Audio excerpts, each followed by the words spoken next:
friends, it's Paige Evans and I am excited to have a brand new process video to share with you. I know it's been a minute. I have no excuse, but I'm excited to create some process videos sharing how to make some pages with Garden Shoppe. So I'm starting with paper 19 and my idea is to trim it into punched borders. So save your border punches. I know things come around, they go around, and I just love punches so much. I'm excited to use these ones from my stash. I'll also leave links to ones that are comparable. So this is one from EK Success. This is one from Martha Stewart Crafts, but American Crafts has one that's similar, and this is one from Dress My Craft, and they're all very similar in that they are doily, kind of lacy. So let's start with the Dress My Craft one, and to use these punches, you just start, you put your paper in, and you give it a punch, and then you move it along until it's lined up, and then maybe just have to find the right spot. Where is it? Then you punch it again. It's not showing through very well. There we go. It was just the lighting. Okay, punch it through. Line it up again. And punch. Line it up. I swear, it's hard to do at this angle with the shine. Line it up. Punch. Line it up. And punch. Line it up. And hold that thought. And punch. Looks like I need one last punch. There we go. So then I will take my paper trimmer and I want to trim it so it leaves a little border for adhesive to eventually go on or machine stitching. I haven't quite decided yet. So trim it, and then I even have a little bit more for another row. So let's see what happens if I start again at the top and just work my way down once again. And so there's a couple different ways that you could approach this with this paper. I'm doing it by color, so going down the rows of pinks, rows of orange, rows of white, blue, etc. But if you want, you could actually rotate it and do these punches through the rainbow blocks. I'm really tempted to see what this looks like both ways. But for now, I'm just going to continue punching the borders.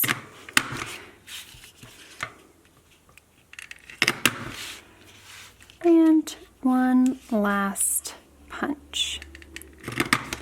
Okay, so then once again, grab my paper trimmer, leave a little bit for it to grab onto, and then trim. Let's switch up the border punch that we use now. So next, I'm going to grab this one by EK Success, which is under the American Crafts umbrella. And once again, start at the top, line it up, punch again. So it looks like this one can do 2 at a time. So that's easy. So punch, move it down 2, punch, move it down 2, punch, move it down 2. So I'm lining it up with the template printed on the punch. Line it up and punch. So once again, grab paper trimmer, and I'm just going to trim right in between the color blocks. Perfect. Let's grab the last punch This one's by Martha Stewart Crafts. There are similar designs by other companies. Starting at the top, punch, move it down, line it up, and punch, and continue lining up and punching all the way down. So I am going to punch this entire paper into scalloped border punches and then come back and figure out what to do with all of the pretty punched borders. Okay, see you in just a minute. Maybe a few more minutes in real time. Okay, I'm on to the last strip, I think.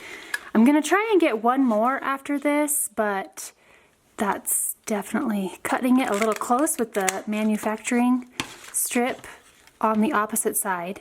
So just work my way down this last, maybe second to last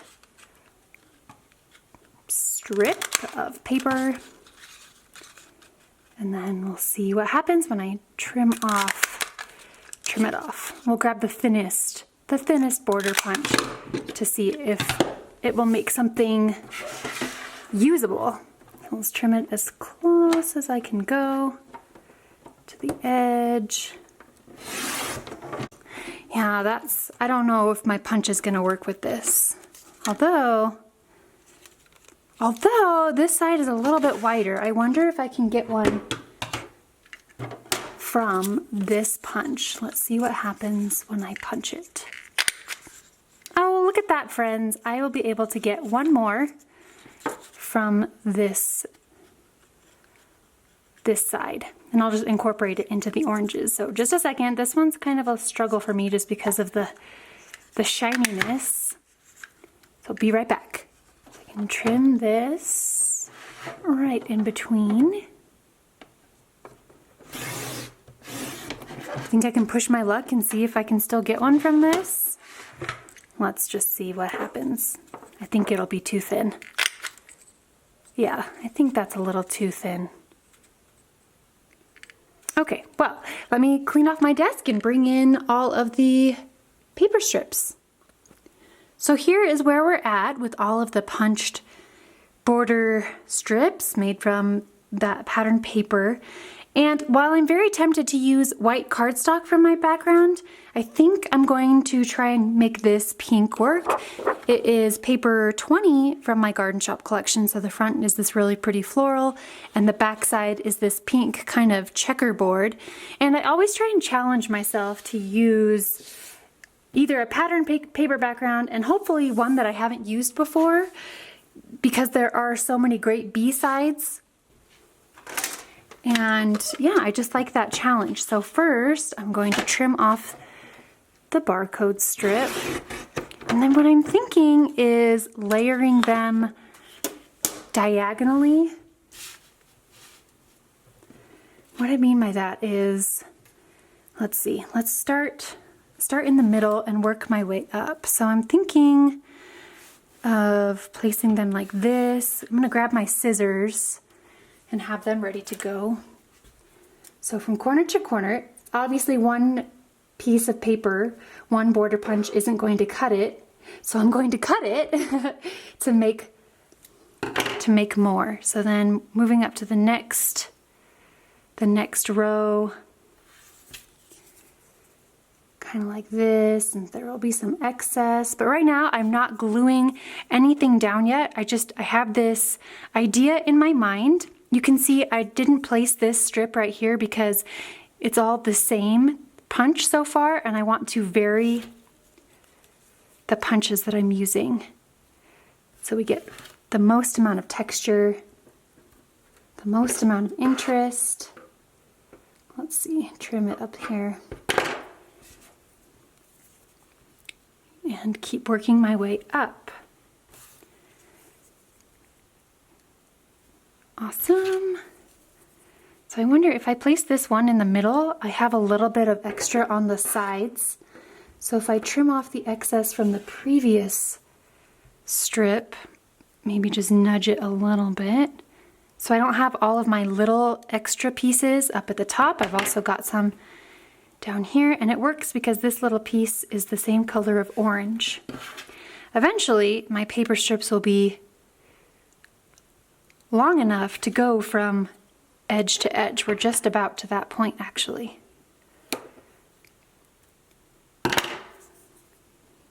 Okay, so if we line it up there, the next one, let's actually trim off this little bit. Trim a few of these. Continue our merry way. Let's line it up on this. Oop, my fingers are a little sweaty. That's just me. And start with the next color, which is green. Pretty soon I'm going to step back and see if I like it with this pink background or if I need to switch it to white. But maybe I can tone it down with some gesso. That's not a bad idea, actually. It's always fun to incorporate mixed media into the mix. And I wonder if I have enough of these paper strips to make it all the way to the end. I think I do. Just from eyeballing it, I think there will be enough to go all the way from corner to corner. Yep, I'm nudging things. Things are getting bumped, and that's okay because I'm going to take a picture of it with my phone and then refer back to it when it comes time. Because if I do mixed media, I'll want to take all of these papers off first to do my mixed media underneath. But right now I just want to make sure that the idea in my head translates on paper, literally and figuratively. I think it's going to work.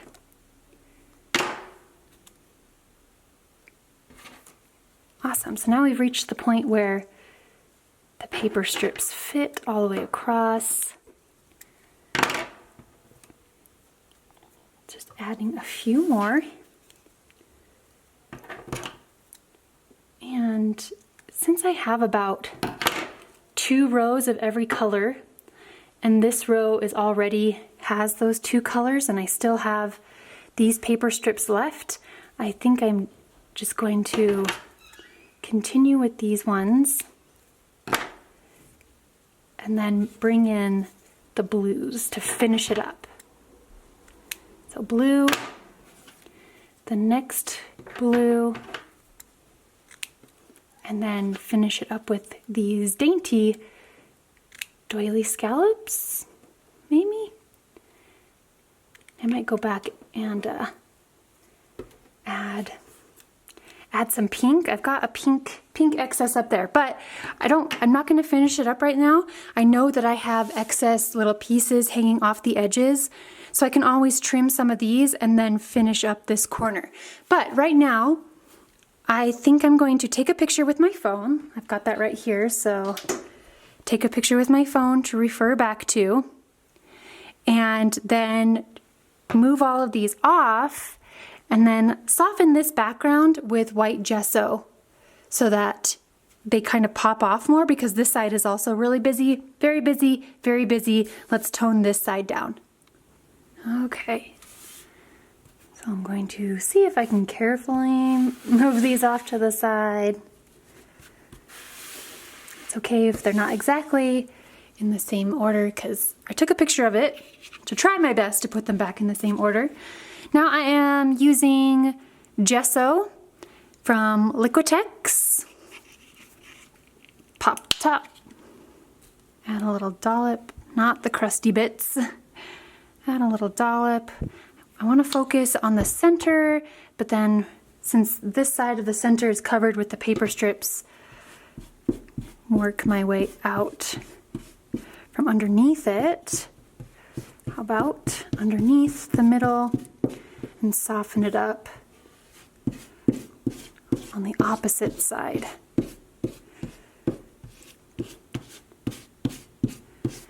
And I can add as many layers as I need, as I'd like. until I get that opacity. So you can see the paint kind of gathers up at the top, so the flatter you press it, the more paint you'll pick up again. And then when you're scraping this around,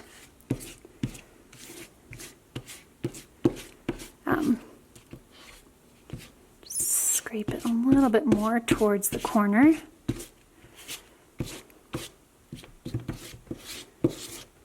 That's my cat Amy coming to say hi. This is a tool from Vicki Boutin. Super helpful and handy for doing her mixed media. And then I might even soften it up a little bit with my fingers. I can see some edges from the tool in here, so just soften it up.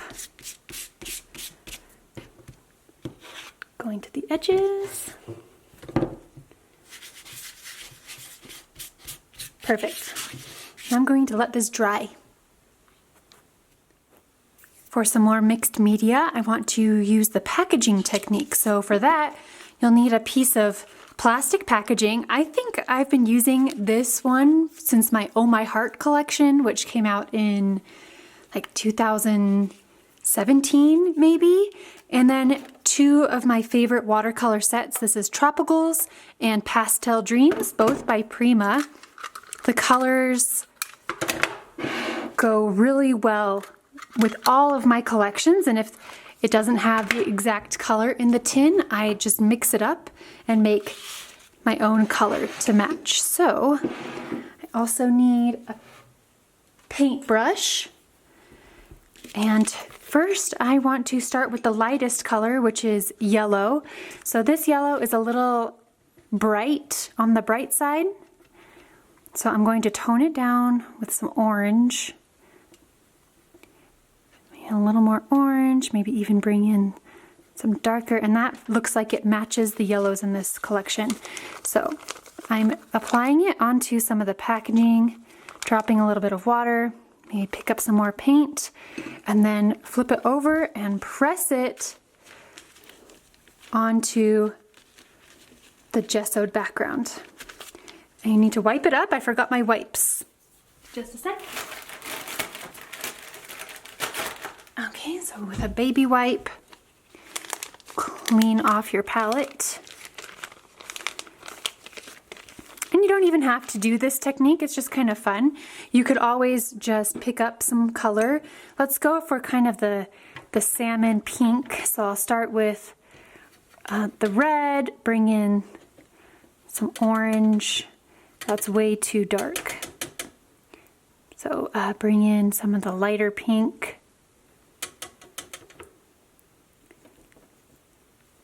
Okay, and then you can just also drop it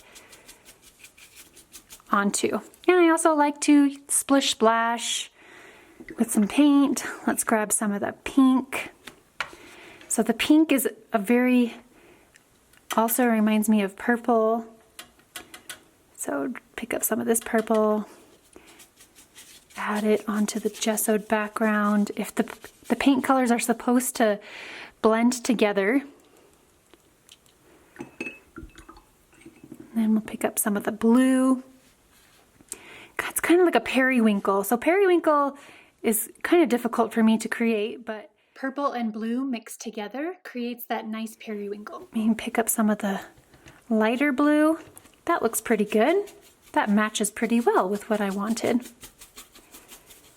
Splash it on top as well. Maybe help the colors blend together. And there isn't much green in this paper that I'm using, but I do want to add it as well. This green down here is very yellowy, so I just want to make it a more kind of a forest green. Let's keep mixing until I get the color that I like. That looks pretty good. Drop it up here. Green is close to yellow. I need more pink, so I think on this bottom left corner, grab some pink straight out of the tin, this lightest pink, and add it onto the bottom. Splash a few more drops. Okay, and then I will let this dry. With my background dry, the next thing I want to do is machine stitch my border punched pieces in place. I have a whole little box full of a rainbow color of threads from Coats & Clark, and so I've gone ahead and picked the ones that match with the punched border strips the best. So now I'm going to bring in my machine and stitch them in place. This is the sewing machine that I use. I got it before Fox was born. He'll be 13 this year, so this thing is going on over 13. It's a Brother LX 2500, and it's a manual machine, not digital, which I prefer just because with computers, I feel like things can always go wrong. Of course, things can go wrong with manual as well, but this is what I prefer. It was the cheapest one I could find at Walmart. It was less than $100, and I think you can find similar ones on Amazon or perhaps even Walmart. I love all of the different stitches that it makes. I mostly use a basic running stitch and the zigzag stitches, although I have used the decorative ones on layouts before.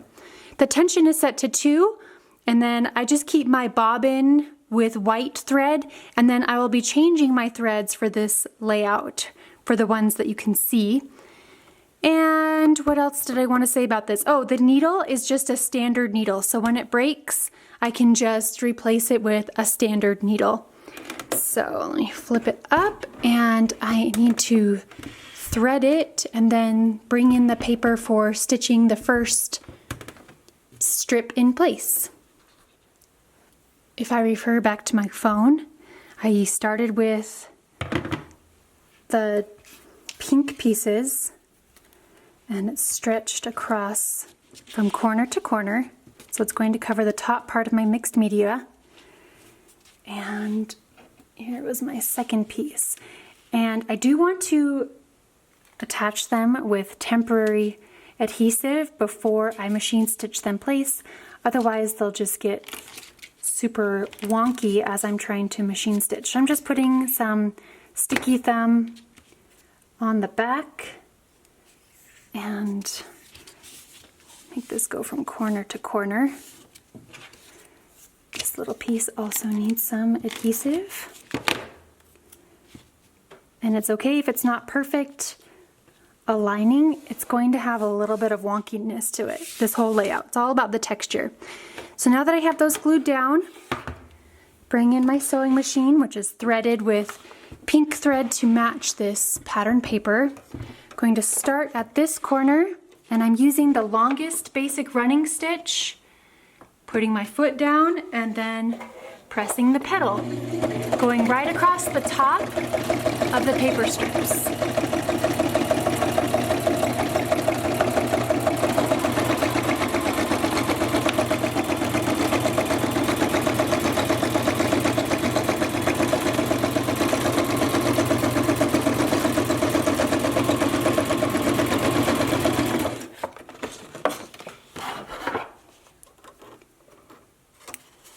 Here is what it looks like. Once I have all my paper strips in place, I do plan to lift them up for ultimate texture. The next row is also using the same color of thread, which is that darker pink.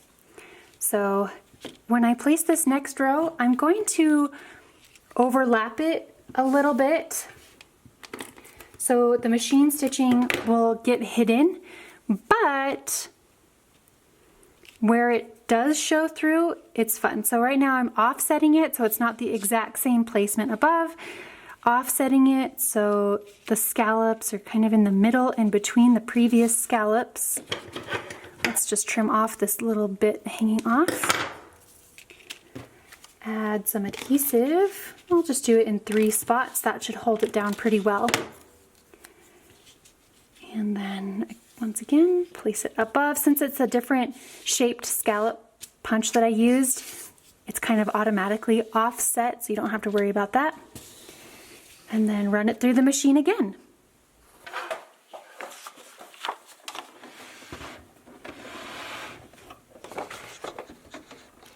Foot down and start stitching.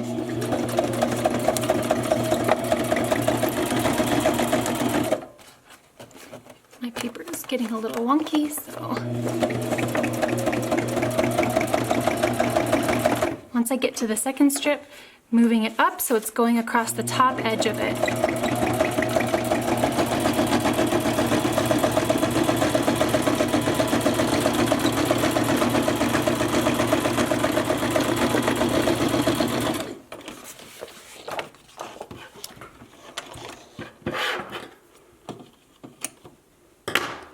Here's what we look like at this point.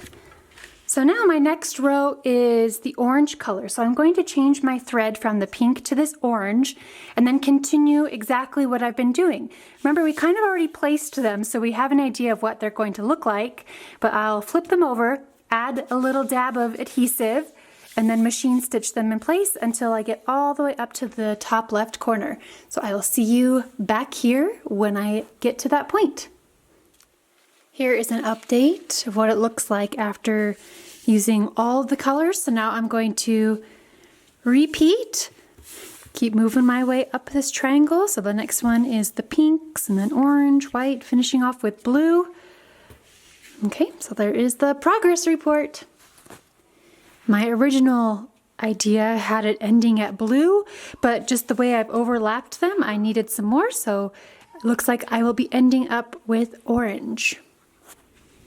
All finished with the stitching, so this is what the layout looks like at this point. We need to trim off the edges to get the full reveal. So to do that, flip it over, grab a pair of good scissors, line it up to the edge, and then start trimming off the excess pieces and threads that are hanging off of the edges. Carefully, a little bit up here at the top, and then rotate it to the other side. So starting at the bottom, trim off the excess pieces and threads. It's definitely a hot mess on the back side, but then when we turn it over, we get the full effect of all of our hard work. I think it took about an hour to do all this in real time. Okay, let's move these out of the way and we'll flip it over. Ta-da! So now what I want to do is really enhance the dimensions. So I'm going to take the time and use my fingernails to lift and bend up every paper strip that I just stitched down. You can also use a spatula to lift them up if your fingernails just aren't quite up to the task. So this is a spatula that I use to apply modeling paste through stencils, so multifunctional. So just carefully insert it between the layers and then lift towards you, and that will create the same texture as your fingernails.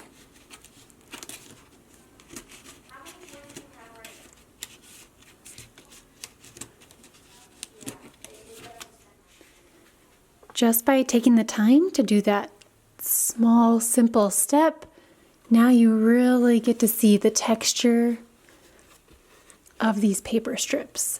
Okay, friends, so we spent all of our time creating this background and all of the pattern papers and stitching them in place. Now it's time for the photo and finishing embellishments. Okay, so I've got my Garden Shop goodies. I've got my cardstock stickers, some enamel button stickers, the 8-page sticker book, thickers, foam stickers, and first let's start with photos. So I have two 3x4-inch photos of Jane playing in the snow. It started snowing right after school, so I don't think they got a snow day until the next day, but you can just see the smiles on her face because she was so excited. It was finally snowing. And the colors in Garden Shop are very fall themed, but I feel like in these pictures there's all the colors that I'm using. I don't know if I see any green, there's kind of some green tones in them. So I feel like the colors go well. And I trimmed the corner just so I can tuck it into the mix. And I want them slightly overlapped right here so that they both fit. And I feel like this one isn't covering anything important. It's just kind of empty space.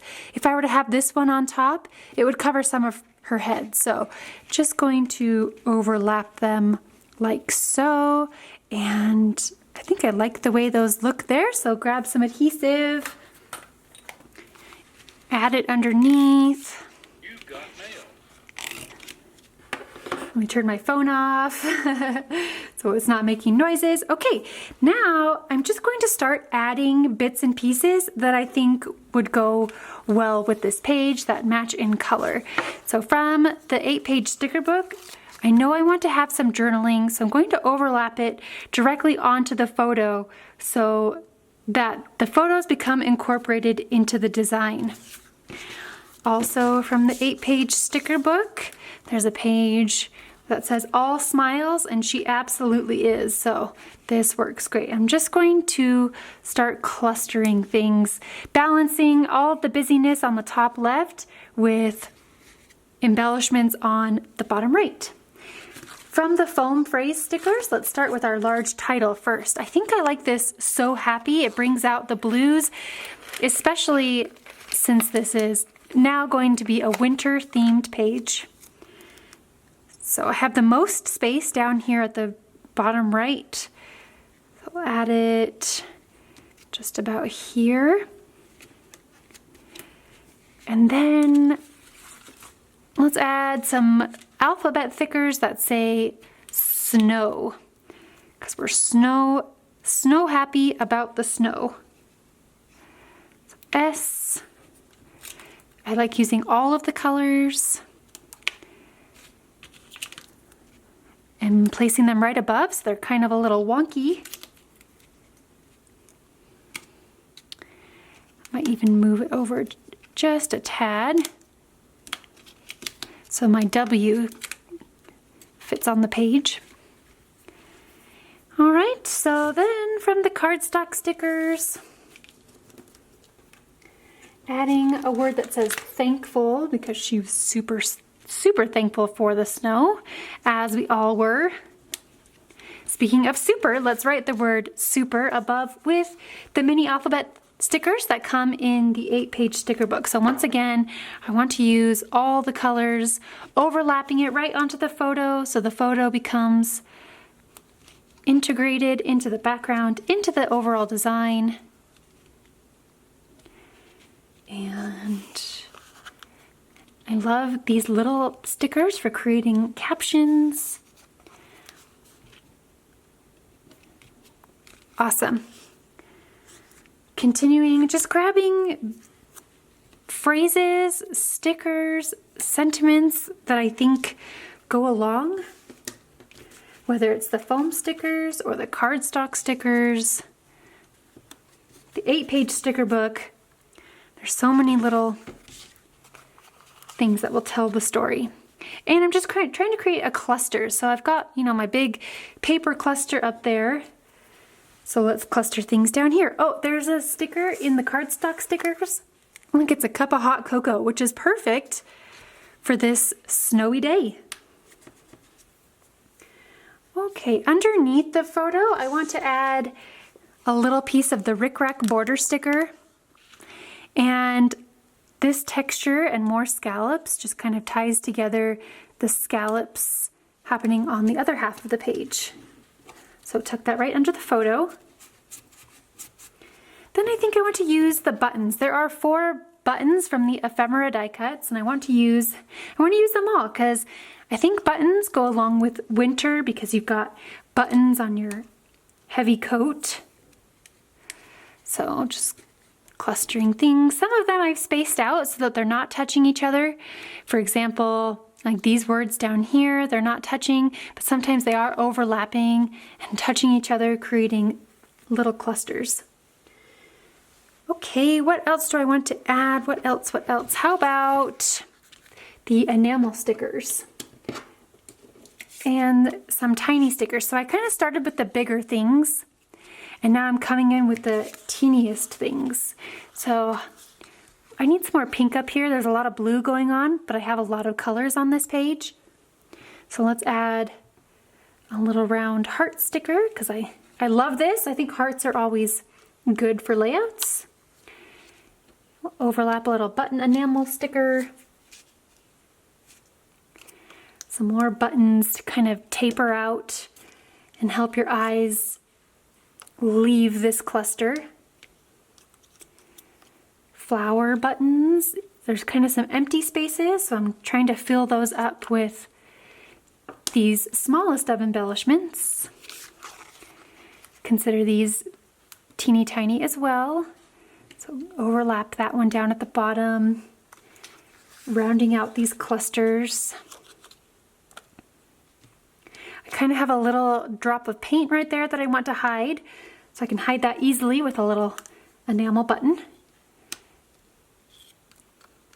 And let's see, let's cluster this one up here, and I kind of need one more thing on that left side to blend in. So there is a pink love you sticker. So now it starts narrow, it widens, and then it narrows off again. One more little button sticker. I need a green one. So from the 8-page sticker book, there's transparency stickers. So I'll just add a little green one into the mix to tie some of this green into it. I think that's all the embellishments I want to add. Keep it pretty simple and straightforward. The last thing I want to do is write my journaling on this journaling spot sticker. I love the colors in this pen set. It's got that periwinkle purple color. So I will write my journaling.